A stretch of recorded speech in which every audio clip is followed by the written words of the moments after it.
Does it look like I'm talking in a head?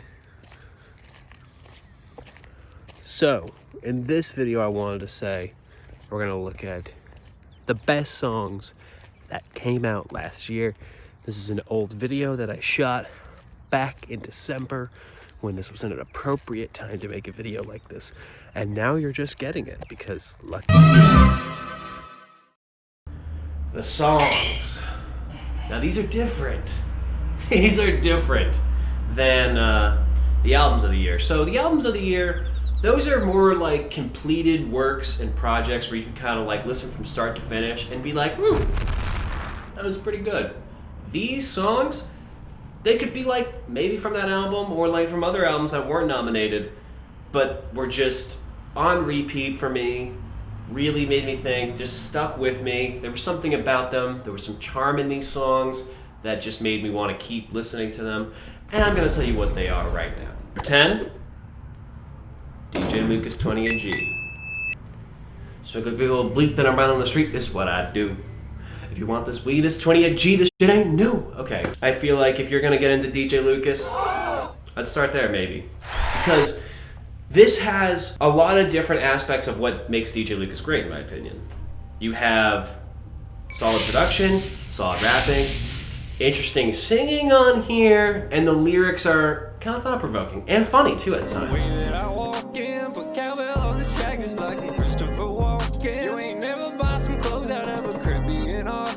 I'll never be boxed in. Driving back from Burlington, no blood on the fox skin. DJ. This reference to an Instagram post. He took the fox out of the grill of the car.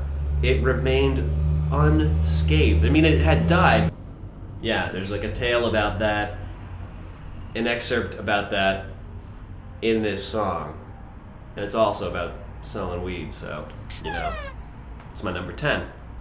Number 9, we're gonna go Choker, Master P. So, if you don't know who Choker is, he's basically an artist I got turned on to from like this 2017 video that had Pigeons and Planes, Choker, and Trippie Redd in it as like these upcoming artists. And it's kind of interesting to look back at that and think like, wow, you know, that was Trippie Redd's best project ever, and Choker just keeps getting better. But the levels of popularity are varying here. So Choker came out with 3 EPs this year, so he didn't come out with an album per se, but if you did Voltron meld them together, that is an album. And one of the tracks on there is Master P, and what this song does to me is whenever you put it on at the beginning, it kind of has this like almost like drumline clean attack, like kind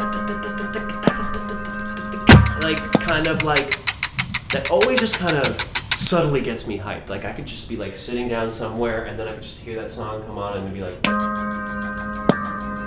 but yeah, 988, Freddie Gibbs and Madlib, Fake Names. Shit so real, gotta use fake names. Every time I see their faces, they occupy my brain. Christina said I never change. Yeah, lifestyles that are insane. Yeah, I went there. So this song for me, a lot of people are just gonna like be like, oh, the beat change on there, which is amazing. The beat change on here is amazing. But to just like focus on the collision of the peanut butter and jelly and not the whole sandwich would really detract the value of the bite here. You start out with this dark, moody, like violin-y, like intro that really sets the tone for like something dastardly going on in the background. That, you know, Freddie Gibbs, he's prevailing through it on this track. We get to this part where he's talking about how he has to face one of his criminal charges and he's showing up. And then he gets straight into this sick transition of like a jazz flute coming in, and it's just like the most hand-on stank bass like thing of 2019, whatever this year is. Yeah, that was a treat when I heard that for the first time. Oh yeah, so thank you for that, Mr. Kane. 7, New Magic Wand, Tyler the Creator. That's, I think, the best track off the new album. It's got a lot of things that make old Tyler great and the new Tyler great all in one little thing. Because you have his new like jazz flavored interest in like direction on this, and like you also have a lot of like old school like grimy Tyler vibes on this project or on this song as well. And that's what I really like on here. The lyric that stands out for me is like, Janis Joplin, spilling feelings, now I'm out here mopping them. 6. We have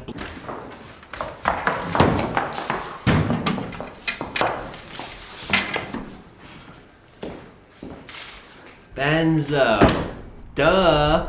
I mean, for me, this was my favorite track off of the Angel's Pulse project that came out this year. Upon first listening, I was just blown away by the just the direction of this song, really. Starting out in a nice, like, ambient little jam, and that, like, transitions into, like, a groovy little, like, shuffle where you could just imagine a song going like this in, like, a 1980s wardrobe or something, you know? But, I mean, that's what they did in the music video, so.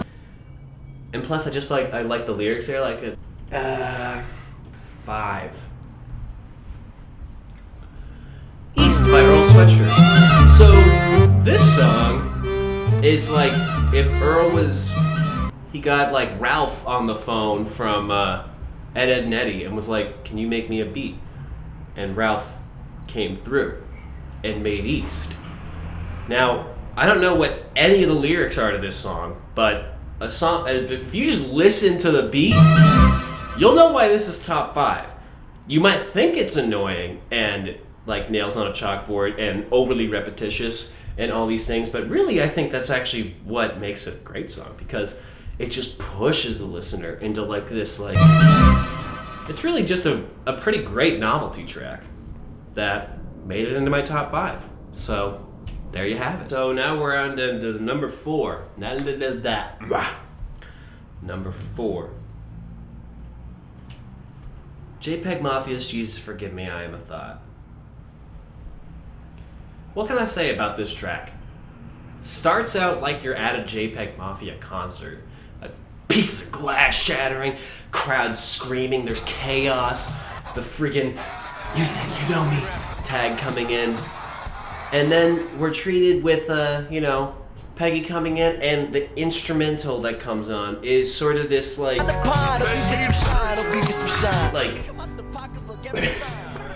am I gonna describe this?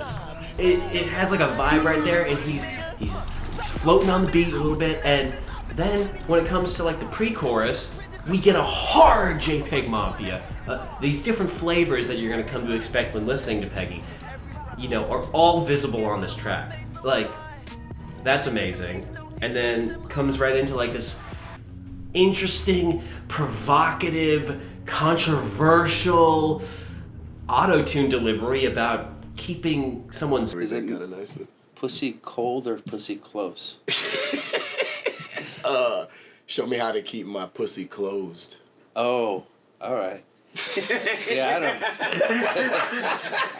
I need to understand the words. Yeah. Oh yeah. I could, But I thought it was pretty surreal to think about trying to show me how to keep my pussy cold.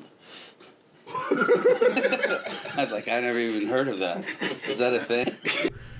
I would say if you have never heard of JPG Mafia before, start fucking here. Start here if you've never heard of JPG Mafia before. I think you'll like it. Top 3 songs. Naive by Bon Iver. What's that to pontificate on now? So, yeah, I'm kind of like, I have a couple questions about this song actually. Bon, if you're listening. Why did you name it Naive?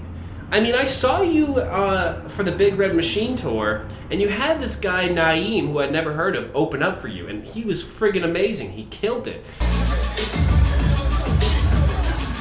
They can't incarcerate us, they can only accept us. So many love, so many haters, I just count my successes. Convoluted how they Venus, but they hope that we have to get that flip of the brick. Niggas good at this test. But the song is clearly named after Naeem, and how many other people or places are named Naeem if it's not in reference to the person that opened up for you for your last tour? It's like naming the song Kanye West, and the song has nothing to do with Kanye West. He wasn't on there, he didn't write it, it's not about him. He's just nowhere to be found. It's like, why did you call it this? Is it just name recognition? Or is it just a psych out or a fake out? I digress. This song is amazing. It has an amazing opener, a very anthemic build-up. I mean, and when I heard this shit live, boy, let me tell you, in a couple more minutes, because we're going to get there when we get to performances. But that one, Naeem, Bon Iver, give it a listen. Number 2, Salons, Down with the Click. So this was my favorite track off of the album that came out this year, mainly because, like, if you just put on the beginning of that track, I'm grooving, I want to listen to the whole thing. It's got such a tantalizing piano coming in at the beginning. Like, I just want to listen to more of it when it comes out. It's just like, it's got all like these great aspects too of like digitally chopping it up and repeating it too. Like, it's just great. And the singing on here is great, phenomenal. It's a great track. And I've listened to it way too much this year. So then we have number 1. Ready? Tory More Who I Am. Now I don't know who I am. Now I don't know who I am.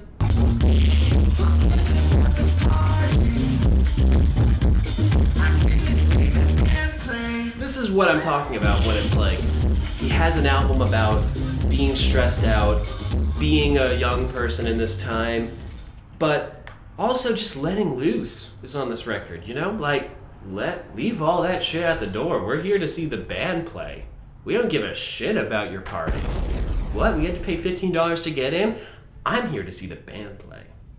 But, alright, just really check out that song. Maybe it doesn't sound like I'm giving it enough praise right now, or I am. Check it out. That's the number 1 song of the year.